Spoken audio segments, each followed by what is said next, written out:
Hello everyone. जैसा कि आप सब जानते हैं कि हमने अपनी प्रीवियस की 3 लेक्चर्स जो हैं उसमें हमने अपना बाइनोमियल थ्योरम जो हमारे स्कूल का पार्ट है, सिलेबस का पार्ट है, वो हमने कवर कर लिया है।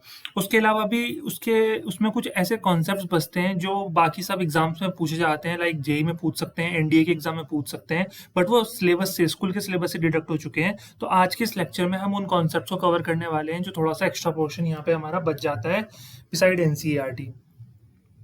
तो चलिए शुरू करते हैं। अच्छा, शुरू करने से पहले हम ये डिस्कस कर लेते हैं कि आज के इस लेक्चर में हम डिस्कस क्या करने वाले हैं, क्या पढ़ने वाले हैं। देखो, आज के इस क्लास में हम पढ़ेंगे problems relating to coefficient in binomial expansion. जैसे मान लो कोई भी बाइनोमियल एक्सपेंशन है, तो उसमें हमसे कोफिशिएंट पूछेंगे, किसका? आर प्लस वन टर्म का पूछ सकते हैं या एक्स की पावर आर का पूछ सकते हैं। तो उन सबके फॉर्मूलाज जो हैं, वैसे तो बहुत सिंपल फॉर्मूलाज हैं, पर मैंने ऑलरेडी यहाँ पे लिख दिए हैं, ठीक है। पहला क्या है कि coefficient of r plus one th term in binomial expansion of one plus x की होल पावर एन, वो कितना है? एनसीआर। तो अगर हमें ध्यान रखना, अगर हमें क्या करना है, अगर हमें वन प्लस एक्स की होल पावर एन में are plus one th term जो होगी उसका कोफिशिएंट फाइंड करना है, तो डायरेक्ट फॉर्मूला हमें लगाना है, क्या? एनसीआर। ये डायरेक्ट फॉर्मूला होता है हमारे पास, समझ में आया? सेकेंड, वो हमसे पूछ सकते हैं कोफिशिएंट ऑफ एक्स की power r in the binomial expansion of one plus x की होल पावर एन, तो उसमें भी जो फॉर्मूला हमारा रहेगा वो एन सी आर रहने वाला है। तो ये चीज़ ध्यान रखनी है, ठीक है। नेक्स्ट है कोफिशिएंट ऑफ एक्स की power r in the expansion, but expansion में बीच में माइनस साइन आ गया, तो फॉर्मूला तो वही रहेगा n c r, but minus one की पावर आर मल्टीप्लाई हो जाएगा। और जैसे ऊपर पूछा था r plus one th term का कोफिशिएंट, वैसे ही यहाँ पर भी पूछ रखा है r plus one th term का कोफिशिएंट, बट ऊपर एक्सपेंशन बीच में पॉजिटिव था, यहाँ पे एक्सपेंशन के बीच में इसमें माइनस है, तो यहाँ पे माइनस वन की पावर आर से हम इसमें मल्टीप्लाई कर देंगे, ठीक है। अब इसमें हमारे क्या कर सकते हैं, वो क्वेश्चन अलग अलग तरह से पूछ सकते हैं, ठीक है। किस तरह के क्वेश्चंस पूछे जा सकते हैं हमारे बाकी एग्जाम्स में, तो वो सब हम देख लेते हैं। कुछ क्वेश्चंस हम देख लेते हैं और उसके बाद अ, देखते हैं प्रॉब्लम्स को। तो हम पहली प्रॉब्लम एक ले लेते हैं। पहली प्रॉब्लम हम लेते हैं कि find a positive value, find a positive value of m for which the coefficients of x square in the expansion of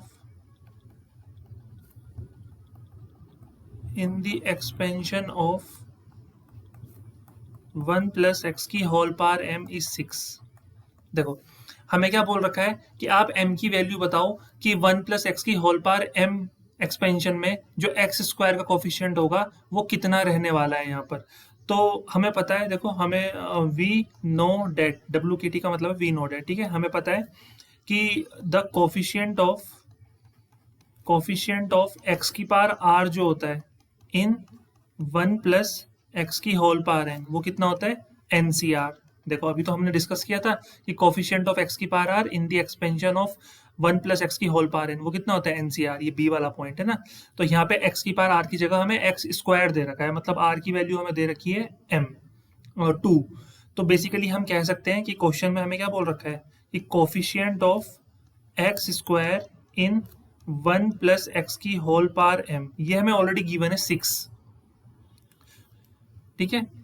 बस n की जगह m हो गया और r की जगह 2 हो गया। तो बेसिकली वो कहना चाह रहे हैं कि NCR की जो वैल्यू है, NCR की वैल्यू 6 दे रखी, लेकिन n की जगह पे क्या है, ध्यान से देखो, n की जगह पे हमारा m है, तो हम कह सकते हैं MC, r की जगह पे कितना है? 2 है।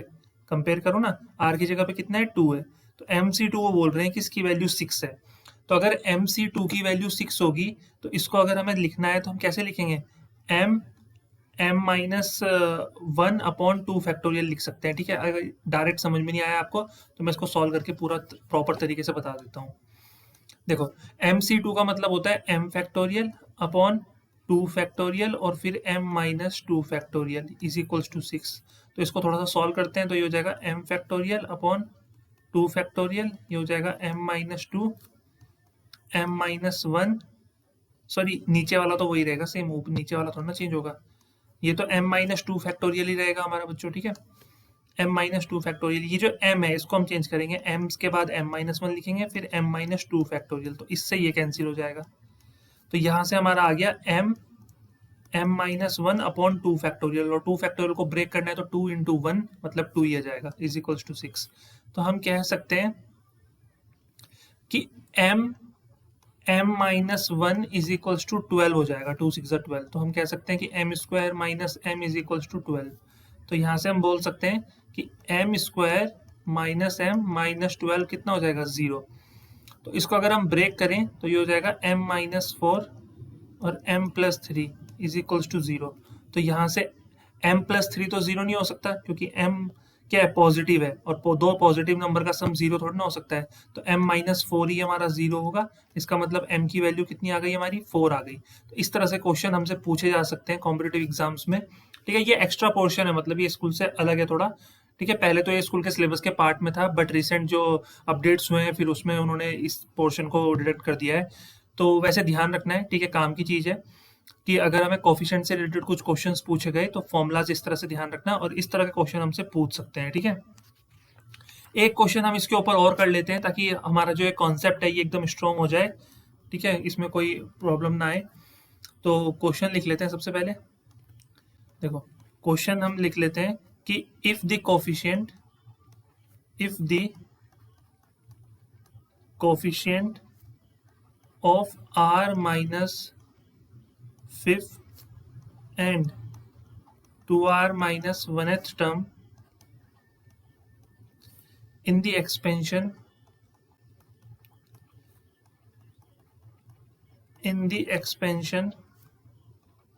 of 1 plus x की होल पावर 34, ये इक्वल है r इक्वल फाइंड r। तो r की वैल्यू कितनी होगी, तो उस केस में r की वैल्यू कितनी होने वाली है कि coefficient of r minus fifth और 2r माइनस वन, ये जो टर्म होगी इस एक्सपेंशन की 1 प्लस एक्स की होल पावर 34 को जब हम एक्सपेंड करेंगे तो टोटल टर्म्स कितनी होंगी, पावर में 34 है तो टोटल टर्म्स 35 टर्म्स होंगी। अब एक टर्म जो होगी वो r माइनस फिफ्थ भी होगी और एक टर्म होगी 2r माइनस वन। अभी हमें नहीं पता है कि ये फोर्थ है या क्या है, बट एक रैंडम नंबर दे दिया है उन्होंने, ठीक है, वेरिएबल नंबर, कि r माइनस फिफ्थ टर्म और 2r minus one th term इस एक्सपेंशन की उनके जो कोफिशिएंट होंगे वो इक्वल हैं। तो बताओ r कितना होगा।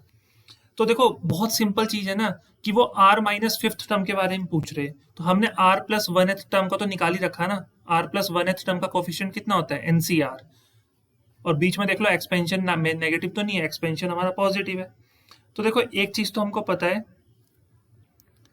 हमें क्या पता है कि coefficient of r plus one th term, ध्यान से समझना, r plus one th term का जो कोफिशिएंट होता है इन एक्सपेंशन 1 प्लस एक्स की होल पावर n, वो कितना होता है, वो होता है हमारा NCR, है ना, कितना होता है NCR। बट हमें r प्लस वन ही निकालना है। एक काम करो, अगर r plus one th term का जो इस एक्सपेंशन में कोफिशिएंट होगा वो NCR है, तो अगर मैं आपसे पूछूं कि r एथ टर्म का बता दो, r एथ टर्म का इस एक्सपेंशन में कोफिशिएंट कितना होगा। देखो मैंने कुछ नहीं किया, n की वैल्यू तो वही रहेगी, बट मैंने r प्लस वन को r लिख दिया है, मतलब r की वैल्यू में से वन को सब्ट्रैक्ट कर दिया है, तो यहाँ पर भी r की वैल्यू में से वन सब्ट्रैक्ट हो जाएगा। ध्यान रहेगा इतना। तो अगर मैं आपसे पूछता हूँ कि coefficient of r minus one th term in expansion 1 plus x की होल पावर n, ये कितना होगा। तो देखो मैंने क्या किया है, r में से वन फिर से सब्ट्रैक्ट कर दिया है, तो मेरा ये आंसर हो जाएगा r माइनस टू। यहाँ पे एक और कम वैल्यू आ जाएगी, समझ में आ रहा है। सिमिलरली अगर मेरे को कोफिशिएंट निकालना है r माइनस फाइव का, क्या निकालना है, coefficient of r minus fifth term in expansion 1 plus x की होल पावर n, तो वो कितना होने वाला है, वो हमारा हो जाएगा 34। देखो 34 मैंने क्यों लिखा है, क्योंकि n की वैल्यू यहाँ पे 34 है, ठीक है, 34C। देखो यहाँ पे r-1 था तो यहाँ r-2 हो गया, यहाँ पे r था तो r-1 हुआ, यहाँ पे r+1 है तो यहाँ पे r था। तो सिमिलरली यहाँ पे r-5 है तो ये हो जाएगा r-6। मतलब जो 1 + x की होल पावर n है, मतलब 34 है, उसमें जो r-5th टर्म होगी उसका जो कोफिशिएंट होगा वो कितना हो जाएगा, वो हमारा ये हो जाएगा 34c r-6। बोलो इतना समझ में आया बच्चों? ठीक है, थोड़ा सा ट्रिकी लग सकता है, ठीक है, इसीलिए उन्होंने सिलेबस से उसको हटा दिया है कि काफ़ी बच्चों को प्रॉब्लम होती थी इन पर्टिकुलर टॉपिक में। बट समझने की कोशिश करना, बिकॉज अगर आपका गोल जेई के एग्जाम देना है या एनडीए के लिए जाना है तो फिर आपको ये पढ़ना पड़ेगा, ठीक है। तो r-5th टर्म का कोफिशिएंट जो है वो हमारा आ गया 34c r-6। अब सिमिलरली हम 2r-1 का कोफिशिएंट भी निकाल लेते हैं। तो 2r-1 का कोफिशिएंट क्या होगा, एक और कम कर दो उसमें से, तो कोफिशिएंट ऑफ 2r-1th टर्म। तो हमने अपने लॉजिक से क्या सीखा है कि n की वैल्यू तो वही रहेगी, बट जो यहाँ पर वैल्यू है इसमें से एक और कम कर दो, तो 2r-1 में से एक और 1 सब्ट्रैक्ट कर दो तो ये हो जाएगा 2r-2। तो हमने ये जाना कि r-5th टर्म का जो कोफिशिएंट होगा वो 34c r-6 है। कितना है? 34c r-6। और जो 2r-1th टर्म का कोफिशिएंट है वो 34, वो कितना है, 34c 2r-2 है। और क्वेश्चन कह रहा है कि ये दोनों टर्म का जो कोफिशिएंट है इस एक्सपेंशन में वो इक्वल है। वो क्या है, इक्वल है। तो अब आपको बताना है, आपको क्या बताना है, आर की वैल्यू कितनी होगी। तो यहाँ से आर की वैल्यू फाइंड करनी है। तो देखो, वैसे तो आप इसे कॉम्बिनेशन लगा के सॉल्व कर सकते हो, बट अगर आप कॉम्बिनेशन नहीं लगाना चाहते हो तो मैं आपको एक सिंपल तरीका बताता हूँ, ठीक है। देखो एक चीज हमेशा ध्यान रखना, जब एन सी आर जो होता है वो एन सी पी के बराबर होता है, मतलब ऊपर एन तो सेम है, बाकी नीचे आर और पी डिफरेंट है, तो उस केस में हमेशा ध्यान रखना, उस केस में आर जो होता है वो पी के बराबर होता है, या फिर आर प्लस पी जो होते हैं वो एन के बराबर होते हैं। तो ये दोनों केसेस तुम ले सकते हो, या तो आर पी के बराबर होगा या आर प्लस पी हमारा एन के बराबर होंगे, ठीक है। तो मैं क्या कह रहा हूँ कि यहाँ पे 34 और यहाँ पर भी 34 है, तो इसका मतलब ये है कि या तो r-6 बराबर होगा किसके, 2r-2 के, या फिर r-6 प्लस 2r-2 बराबर होंगे 34 के। तो सॉल्व कर लेते हैं, ये 2r है, ये r है, इधर आएगा तो ये r बचेगा, और ये -6 है, -2 इधर आएगा तो ये -4 बचेगा। समझ में आ रहा है? तो एक तो r की वैल्यू आ गई -4, r-4 पॉसिबल नहीं है क्योंकि r हमारा एक पॉजिटिव इंटीजर होना चाहिए। तो इसको सॉल्व करते हैं, r प्लस 2r कितना हो गया, 3r, और -6 और -2 होता है -8, ये हो गया 34। तो 3r इज इक्वल्स टू, अब 34 में अगर हम 8 ऐड करते हैं तो ये 42 होता है, तो r की वैल्यू कितनी हो जाएगी, 14। तो r हमारा आ गया है 14, तो ये हमारा करेक्ट आंसर हो गया। तो इस तरह से हमसे क्वेश्चन पूछे जाएंगे, किसके ऊपर, कोफिशिएंट्स के ऊपर, ठीक है। तो मैंने दो बहुत शानदार क्वेश्चन पहले ही एनसीईआरटी में ही इंक्लूड किए जाते थे, वो आपको करवा दिए हैं, ठीक है। तो आई होप कि समझ में आ गया होगा कोफिशिएंट्स के क्वेश्चन किस तरह से पूछे जाते हैं। तो यहाँ पे मेरा जो काम था वो सिर्फ एक समझाना था कि कोफिशिएंट के ऊपर किस तरह के क्वेश्चन बनते हैं और कैसे हम उनको सॉल्व करेंगे। बाकी अगर इसके ऊपर और डेडिकेटेड सेशन चाहिए तो आप प्लीज़ कमेंट करके बताना, मैं इससे रिलेटेड, इस टॉपिक से रिलेटेड जितने भी इंपॉर्टेंट क्वेश्चन हैं, स्पेशली जेई और एनडीए की जो पीवाईक्यूज हैं उनका एक कलेक्शन यहाँ पे सॉल्व करवा दूंगा, ताकि इन पर बहुत ज़्यादा स्ट्रॉन्ग कमांड हो जाए, ठीक है। बट ये तभी पॉसिबल है जब आप शिद्दत से अपनी ये चारों सीरीज जो है, चारों पार्ट जो है बाइनोमियल के, ये कंप्लीट कर लोगे। तो एक तो टॉपिक, ये एक्स्ट्रा टॉपिक था हमारे पास। एक टॉपिक हमारे पास और एक्स्ट्रा है जो स्कूल सिलेबस में तो नहीं है बट काम का है बहुत ज़्यादा, ठीक है। वो है, टॉपिक का नाम है, मैं यहाँ पे लिख देता हूँ, उसको हम बोलते हैं problems, problems based on, problems based on consecutive terms या फिर consecutive coefficients, problems based on consecutive terms या फिर कॉन्जिक्यूटिव कोफिशिएंट्स। देखो इसके लिए ना मैं आपको कुछ फॉर्मूलाज यहाँ पे लिखवा रहा हूँ, वो फॉर्मूलाज आप ध्यान रखना तो पूरा काम बन जाएगा, ठीक है। पहला फॉर्मूला क्या है कि t r plus 1 upon t r, इसकी जो वैल्यू होती है वो होती है n minus r plus 1 upon r into a upon x, ठीक है। एक तो ये फॉर्मूला आपको ध्यान रखना है।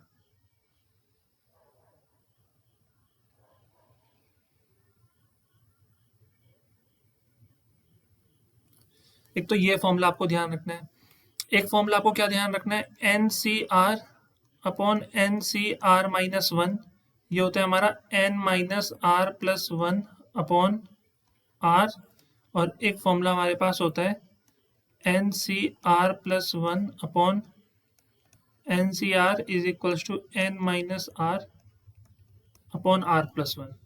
तो ये फॉर्मूलाज आपको ध्यान रखने हैं दोनों, इनसे हम सारे questions approximately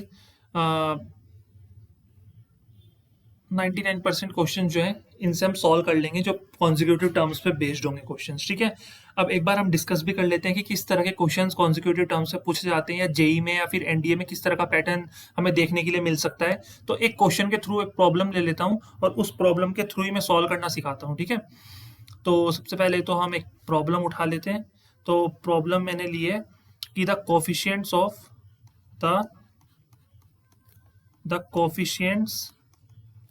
of three consecutive terms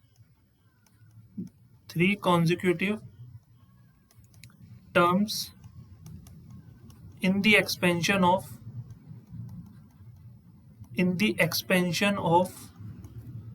1 plus x की whole power n are in the ratio 1:7:42. Find n। तो इस तरह के क्वेश्चंस आपको देखने के लिए मिल सकते हैं। क्या क्वेश्चन कह रहे हैं कि एक एक्सपेंशन है 1 प्लस एक्स की होल पावर n, ठीक है। अगर ये एक्सपेंशन है हमारे पास, तो 1 प्लस एक्स की होल पावर n जो एक्सपेंशन है हमारे पास, जब हम इसकी टर्म्स को लिखेंगे तो जो तीन कॉन्जिक्यूटिव टर्म्स आएंगी उनका जो कोफिशिएंट होंगे वो 1:7:42 के रेशियो में होंगे। तो बताओ n की वैल्यू कितनी होगी। तो वैसे तो देखो ये क्वेश्चन अगर डायरेक्ट आपके सामने आ जाए तो आपको लगेगा यार इसको हम कैसे सॉल्व कर सकते हैं, है ना। पर देखो मैं बताता हूँ, जो मैंने यहाँ पे अभी ये फॉर्मुलाज लिखवाए ना, इन फॉर्मुलाज की मदद से ही हम इस क्वेश्चन को सॉल्व करेंगे। कैसे करेंगे, सबसे पहले तो आपको सबसे पहले ये मानना पड़ेगा कि वो जो हमारी टर्म्स है वो कौन सी टर्म्स है। तो उनको हम कुछ टर्म्स मान लेते हैं। तो हम लिखते हैं यहाँ पे late the three consecutive terms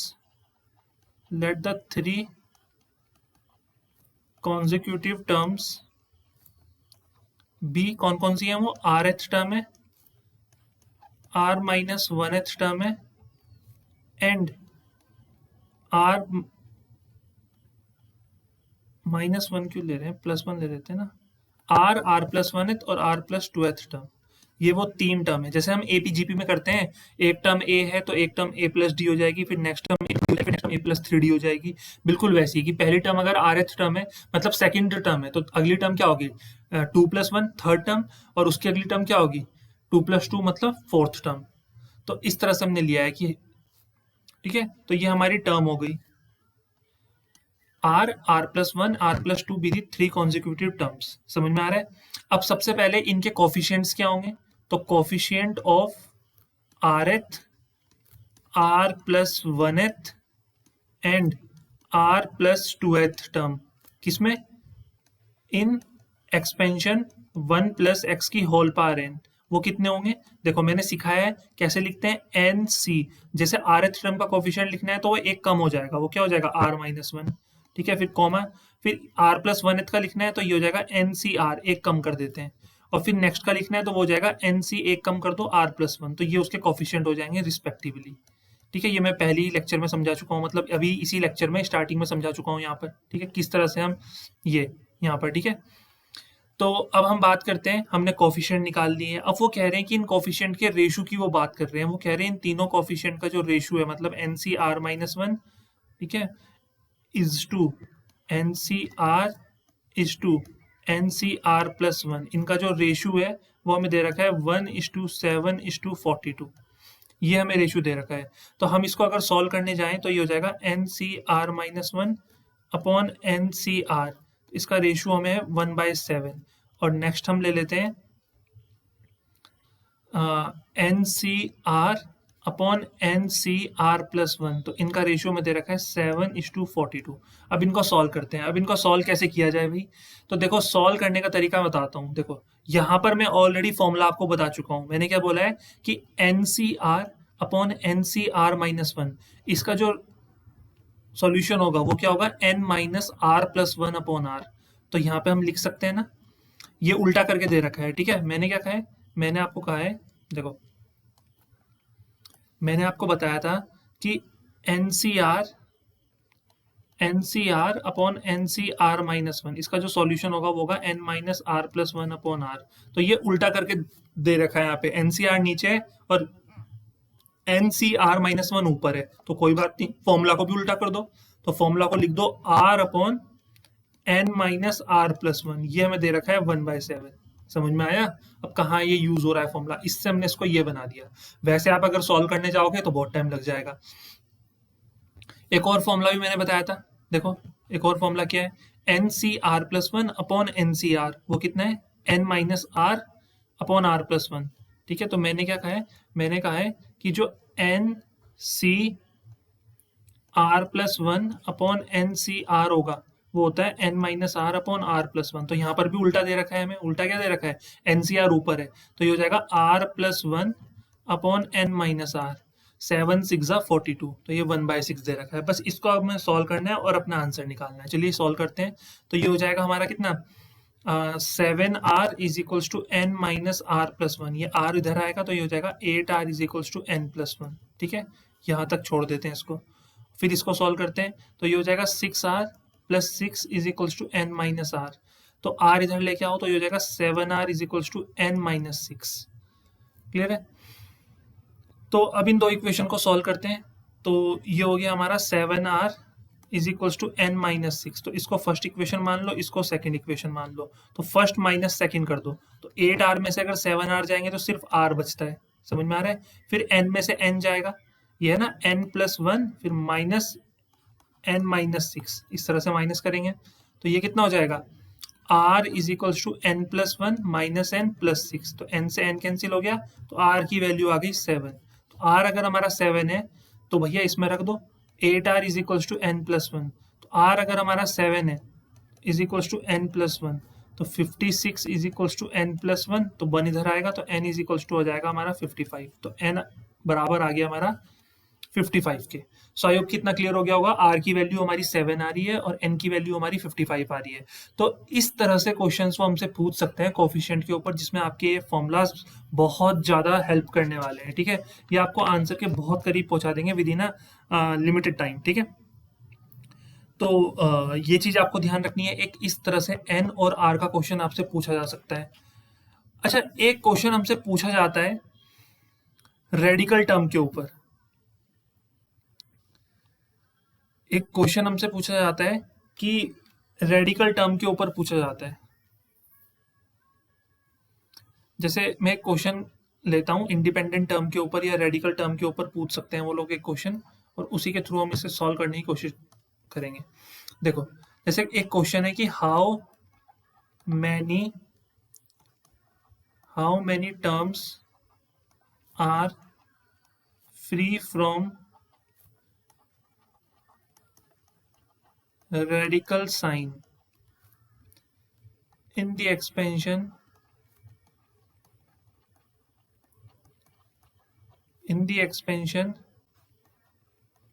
x की पावर 1/5 प्लस y की पावर 1/10 की होल पावर 55।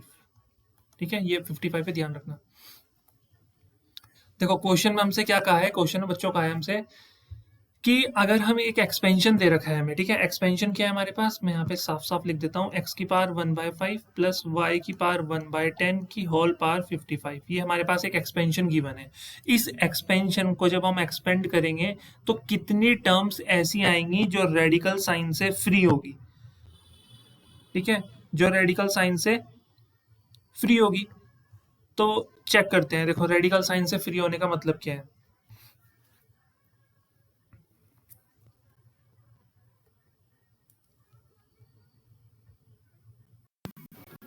तो हमें रेडिकल साइंस बताने हैं ना कि कितनी टर्म्स रेडिकल साइन से फ्री होगी। देखो ध्यान देना किस तरह से करते हैं।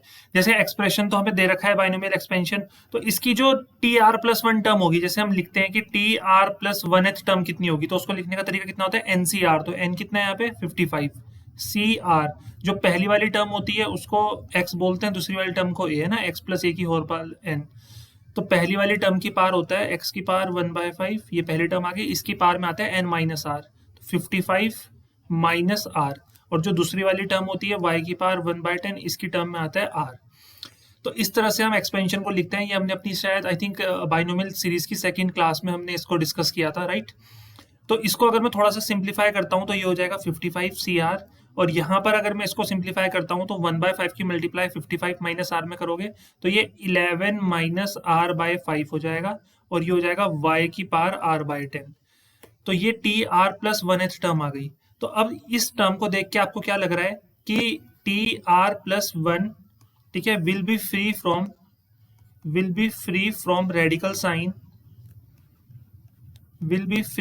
Radical sign. कब रेडिकल साइन से फ्री होगा?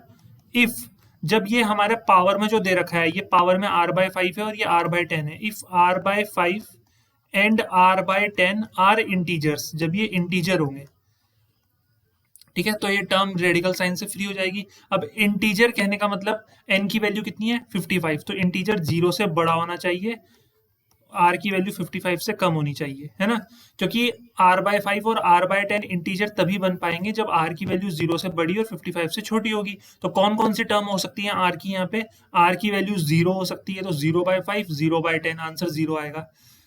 ठीक है, r की वैल्यू 10 हो सकती है, 10/5 2 होता है और 10/10 1 होता है, तब भी इंटीजर हो जाएंगे r/5 और r/10 की वैल्यू। 20 में हो सकती है, 30 में हो सकती है, 40 में हो सकती है, 50 में हो सकती है, बस इसके अलावा नहीं हो सकती, ठीक है, क्योंकि इसके अलावा 60 होती तो फिर वो 55 से बड़ा हो जाएगा। अच्छा, एक क्वेश्चन ये आएगा, सर आपने यहाँ पे 25 क्यों नहीं लिखा? तो 25/5 तो 5 आ जाता, बट 25/10 2.5 आता, तो फिर वो रेडिकल साइन से फ्री नहीं हो पाती। तो r की वैल्यू क्या क्या हो सकती है? 0, 10, 20, 30, 40, 50, तो टोटल 6 वैल्यूज हो सकती हैं। तो टोटल 6 वैल्यूज का मतलब है कि टोटल ऐसी 6 टर्म्स हमें मिलेंगी जो रेडिकल साइन से फ्री होंगी अगर हम इस एक्सपेंशन को ओपन करते हैं। तो टोटल टर्म्स 56 बनेंगी इस एक्सपेंशन में, तो 56 में से 6 ही टर्म्स ऐसी होंगी जो रेडिकल साइन से फ्री होंगी। क्लियर है इतना? तो ये एक छोटा सा क्वेश्चन था, इस तरह के क्वेश्चंस और भी हमसे पूछे जा सकते हैं, ठीक है। तो एक क्वेश्चन मैं यहाँ पे दे रहा हूँ और आपको उस क्वेश्चन का आंसर जो है कमेंट सेक्शन में बताना है कि आपका आंसर कितना आ रहा है, ठीक है। यहाँ पे क्वेश्चन मैं लिख देता हूँ आपके लिए कि फाइंड द नंबर ऑफ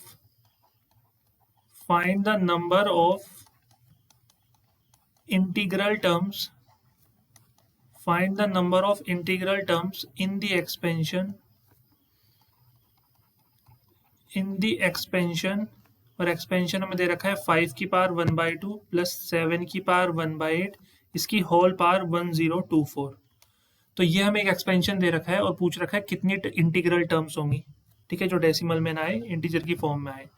तो टोटल 1024 n की वैल्यू है, तो टोटल टर्म्स कितनी होंगी? 1025। तो आउट ऑफ 1025 टर्म्स कितनी टर्म्स ऐसी होंगी जिसमें जो हमारी इंटीग्रल टर्म्स होंगी, मतलब जिसमें पॉइंट वगैरह में आंसर ना आए।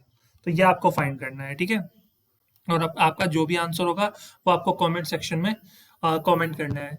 तो जिसका भी आंसर सही होगा मैं पिन कर दूंगा उसको, ठीक है। तो मिलते हैं नए सेशन में, टेक केयर।